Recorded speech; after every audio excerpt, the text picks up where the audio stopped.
மறைத்து இதில் போலியான பக்கத்து வீட்டு சிறுவனை வழக்கில் சேர்த்து உண்மையான குற்றவாளிகளை காப்பாற்றுவதற்கு நடவடிக்கை எடுத்த அந்த அரசியல் பிரமுகர் கைது செய்யப்பட்டிருக்கிறார்.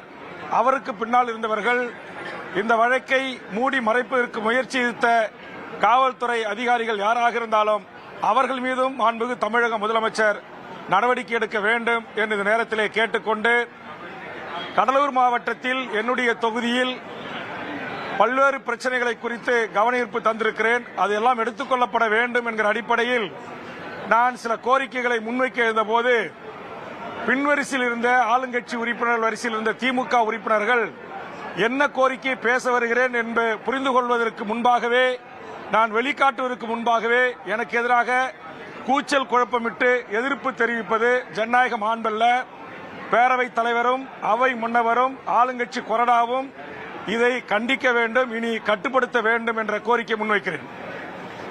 கவனஈர்ப்பு கொண்டு வந்திருக்கிற நான் கொண்டு வந்த கவனஈர்ப்பை சட்டமன்றத்தில் பேரவைத் தலைவர் அனுமதியோடு ஈர்த்து பேசிய பிறகு அதற்கு பதிலை முதலமைச்சர் அவர்கள் எழுந்து அளிக்கிறார்கள். அதுபோன்றுதான் அண்ணா நகர் பிரச்சனையை பேரவைத் தலைவர் அவர்கள் வேல்முருகன் கவனஈர்ப்பு தந்திருக்கிறார் என்று வாசிக்கிறார். முதலமைச்சர் உடனே எழுந்து பதில் சொல்ல முற்படுகிறார்.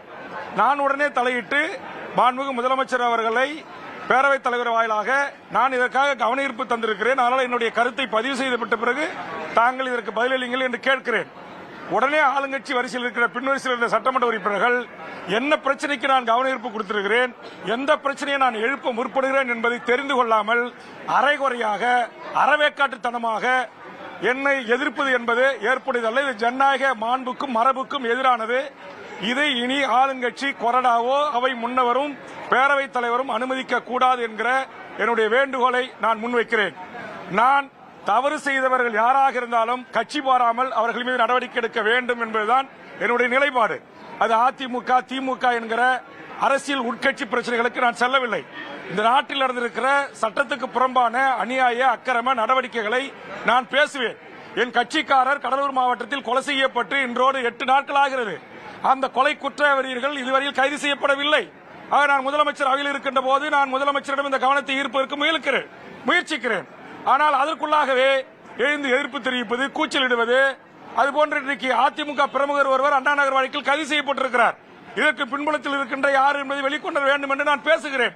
பேசுவதற்கு வாய்ப்பு மறுக்கப்படுவதோடு மட்டுமல்லாமல் எதிர்க்கட்சி வரிசையிலே இருப்பவர்கள் எழுந்து பேசும்போதும் கூச்சலிடுவது, அவர்கள் கட்சியிலே உறுப்பினராகவே இன்றைக்கு சட்டமன்ற கணக்கு பிரகாரம் இருக்கிறேன், கூட்டணியில் இருக்கிறேன்.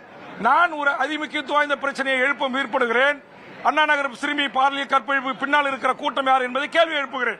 ஆக என்ன கேட்கிறேன் என்பதை தெரியாமல் கூட எதிர்ப்பு தெரிவிக்கிறவர்களை நம்முடைய தமிழக அரசினுடைய அரசு கொறடா, அவை முன்னவர், பேரவைத் தலைவர் மட்டுப்படுத்த வேண்டும் என்று அங்க இந்த கோரிக்கை பதிவு செய்யப்படல. அதனால பத்திரிகை ஊடகத்தின் வாயிலாக பேரவைத் தலைவருக்கும் தமிழக அரசின் கவனத்தையும் நான் கொண்டு செல்ல விரும்புகிறேன்.